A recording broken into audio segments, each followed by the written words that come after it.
આજે તો વિવેક પ્રભુ મંગલાચરણ કરો તમે.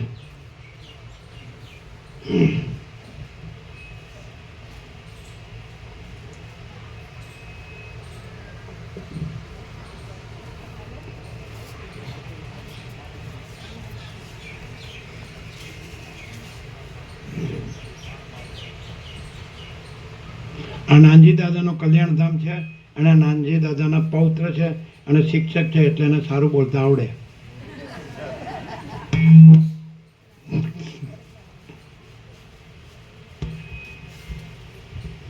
ઓમ જય પ્રભુ. આજના આ હનુમાન જયંતિના પાવન ઉત્સવમાં પ્રભુના સાનિધ્યમાં ગામડે ગામડેથી પધારેલ મોક્ષુ ભાવિકો, ભાઈઓ બહેનો અને તાલીમાર્થીઓ,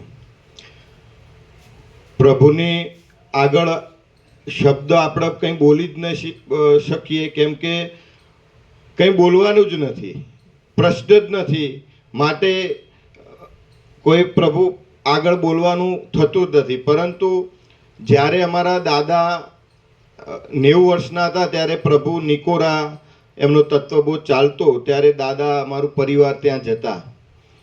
પછી જ્યાં જ્યાં પ્રભુનું તત્વબોધ થાય ત્યાં અમે રખિયાલથી ભાવિકો જોઈતા, પ્રભુ નાનજી દાદા બધા સાથે જતા.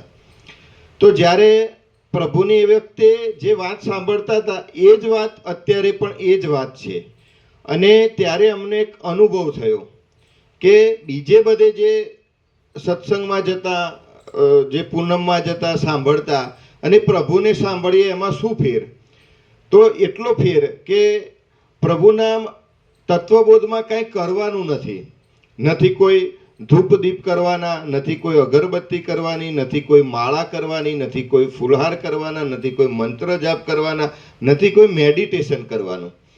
તો પ્રભુ મળ્યા પછી અમારા જીવનમાં જે દોડાદોડી હતી, શું કરીએ શું ન કરીએ, દિશા નથી મળતી. કે અમને એવું થતું કે આ જન્મ મળ્યો છે તો ખરેખર આ જન્મ આમનામ અમારો થશે કે ફરી પાછું જન્મ મરણના ચક્કર લઈશું, ફરી પાછું ક્યારે અમને પ્રભુ મળશે, મુક્ત થઈશું, આવું અમને મનમાં થયા કરતું. પણ જ્યારે સ્વામીજી પ્રભુ મળ્યા ત્યારે એક નિશ્ચય થઈ ગયો. અને નાનજી દાદા મને વાત કરતા, જ્યારે એમની અવસ્થા હતી છેલ્લી, કે ભાઈ અમે એ વખતે જોઈતા પ્રભુને, અમે પ્રભુને અહીં આવવા માટે કે પ્રભુ અહીં બધા લાભ લે માટે અમે યાદી બનાવી. ગામડે ગામડેથી ભાઈ બધા ભાવિકો લાભ લે ને પ્રભુ અહીંયા લાભ આપે. પછી એવામાં જોઈતા પ્રભુને બીમાર થયા, કફ થયો ને દેવ થઈ ગયા, નાનજી દાદા પણ.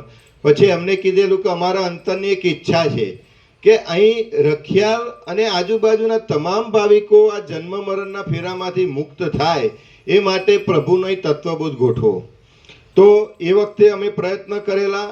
પછી જ્યારે પ્રભુ અમદાવાદ આવ્યા ત્યારે અમે વિનંતી કરી કે પ્રભુ, નાનજી દાદાએ આખી જિંદગી 100 વર્ષ સુધી કે મારા પ્રભુ આવશે એ પ્રભુને યાદ કરતાં કરતાં એમને વૃક્ષો વાવ્યા.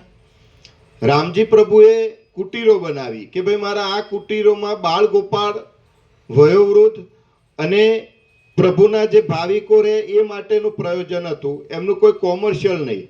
એટલે એમને પછી કુટીરો બનાવીને અમે પ્રભુનું આમંત્રણ આપ્યું કે પ્રભુ, અમારા 2 દાદાઓ દેવ થઈ ગયા, એમના અંદરના ભાવો હતા અને અમે આ અખંડ પ્રભુ જ્યાં સુધી અહીં રહે ત્યાં અખંડ આ ભાવિકો આ લાભ લે. અહીં સેન્ટરમાં છે, બધા જ ભાવિકો લાભ લે, આજુબાજુના વિદ્યાર્થીઓ પણ લાભ લઈ રહ્યા છે. તો ખરેખર આ તત્વબોધ અમને બેસી ગયો કે આમાં કંઈ કરવાનું નથી અને સાક્ષાત પરમાત્મા એ બિરાજમાન છે.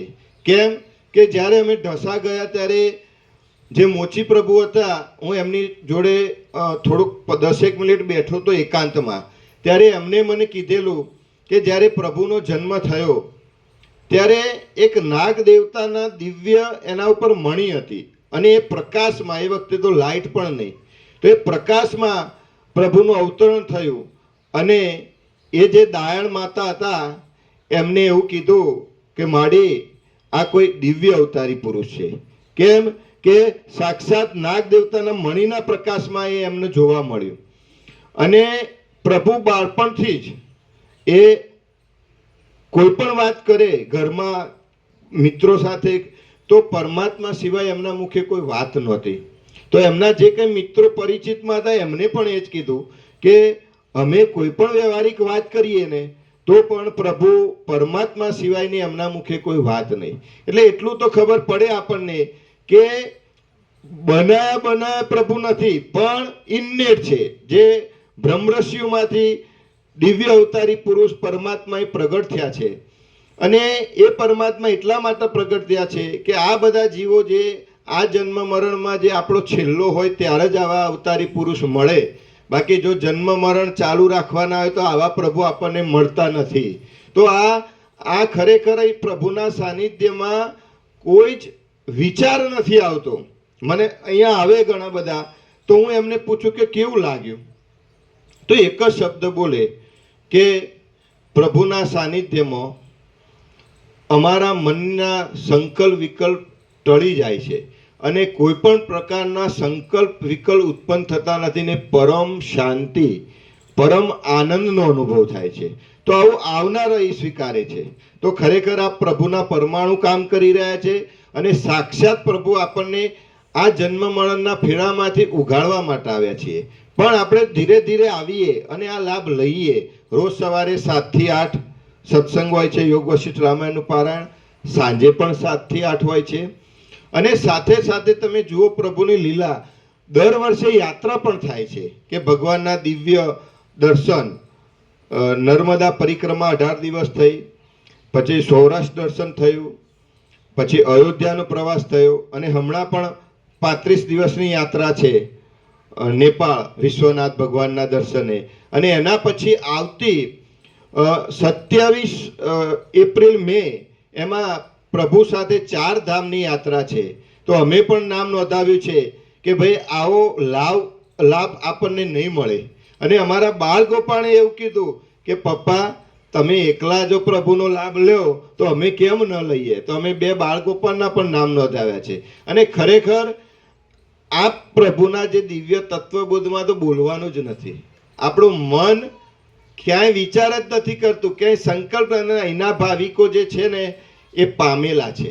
મને ઘણી વખત વિચાર આવે કે કોઈ ચર્ચા થાય તો ખરેખર બસ પ્રભુની સેવા જે કંઈ થઈ રહી છે પ્રભુની જ સેવા છે, એ જ અંદરનો ભાવ છે. અહીં કોઈ પણ વ્યક્તિ આવે તો એને પ્રસાદ આપવાનો હોય, એને કંઈ પણ, તો એ ભગવાનની સેવા થાય છે. એ રીતે અહીંયા થાય છે. હું મારું પોતાનું અહંકાર એવું કંઈ નથી. તો ખરેખર આપણે હજી જાગી જવાની જરૂર છે. કેમ કે જે વયોવૃદ્ધ વડીલો છે તો જાગી ગયા છે અને એ તો અખંડ રહે છે. આપણે પણ અહીંયા લાભ લઈએ. વર્ષના 8 થી 10 ઉત્સવ હોય છે અને દિશા મળે છે. એક જીવનની અંદર જ્યારે હું મૂંઝાઈ જાઉં કે શું કરવું શું નહીં, જોબમાં ઘણી વખતે કોઈ દોડાદોડી આવે, ત્યારે હું અહીંયા વશિષ્ઠ યોગ વશિષ્ઠનું પારાયણ સાંભળું છું, પ્રભુનો લાભ લઉં છું. એટલે ખરેખર મારા એ બધા પ્રશ્નો ક્યાંય ઉકેલી જાય છે અને કેવું પરમ શાંતિનો અનુભવ થાય છે. અને છેલ્લે તો સંતોએ એ કીધું છે, ઋષિમુનિએ, કે કૃષ્ણ ભગવાને કીધું છે કે હે જીવ, જ્યારે અંતિમ સમય આવશે ત્યારે તારા મનની અંદર જે કંઈ સંકલ્પ વિકલ્પ હશે એ પ્રમાણે તમારું જન્મ મરણ થશે. તો આજે પ્રભુના સાનિધ્યમાં તો કોઈ સંકલ્પ જ નથી ને કોઈ વિકલ્પ જ નથી, કોઈ જન્મ પણ નથી ને કોઈ મૃત્યુ પણ નથી, જીવતા જ મોક્ષ છે. તો આ સતત કોબાથી જે બેન આવ્યા છે એ આવ્યા ત્યારે એમને બહુ પ્રશ્નો હતા, મને શું થશે શું નહીં, શાંતિ મળશે. હવે અત્યારે એમને ખૂબ લાભ મળી રહ્યો છે, ખૂબ શાંતિ મળી રહી છે. અને અરુણ પ્રભુ એમને દિશા ચીધી કે તમે અહીં આવો, તમને એક યોગ્ય દિશા મળશે. તો અત્યારે એ પણ ખૂબ આનંદ લઈ રહ્યા છે. તો આપ પણ બીજું હવે નેક્સ્ટ 17/5 પ્રભુનું પ્રાગટ્ય દિન છે અને અહીંયા આપણે ખૂબ ધામધૂમથી એ પ્રાગટ્ય દિવની ઉજવણી કરવાના છીએ. તો આપણે આપણા સગાવાલા પરિવાર મિત્રો એ બધાને લાવીએ અને સુંદર મજાનું પ્રભુનું સાનિધ્ય લઈએ. અમારું પરિવાર એ જ ઈચ્છે છે કે પ્રભુ અખંડ અહીં રહે અને આ તત્વબોધનો લાભ લઈ રહ્યા છે એ અખંડ આમને આમ ચાલુ રહે.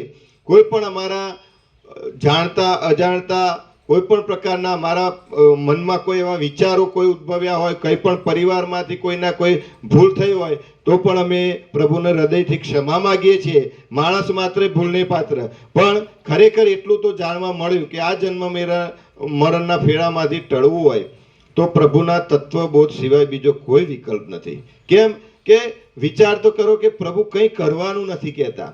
તમે ક્યાંક જશો તો મેડિટેશન કરાવશે, ક્યાંક જશે તો માળા કરાવશે, ક્યાંક જશે તો પૂજાપાઠ કરાવશે.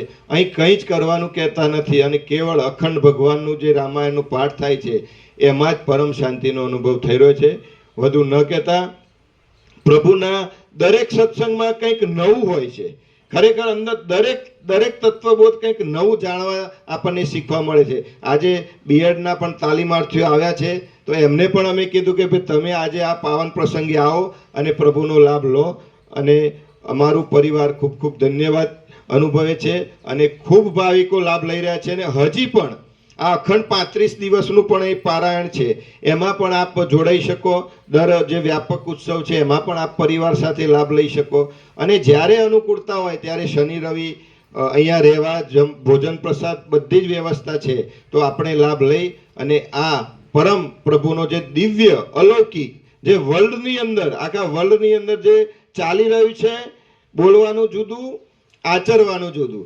અને અહીંયા પ્રભુ ઇન નેટ અખંડ પરમ તત્વ સિવાય કોઈ વાત નથી. જેની પાછળ આખી દુનિયા પાગલ છે, નાણું, એ નાણાંને પ્રભુ ઓળખતા નથી.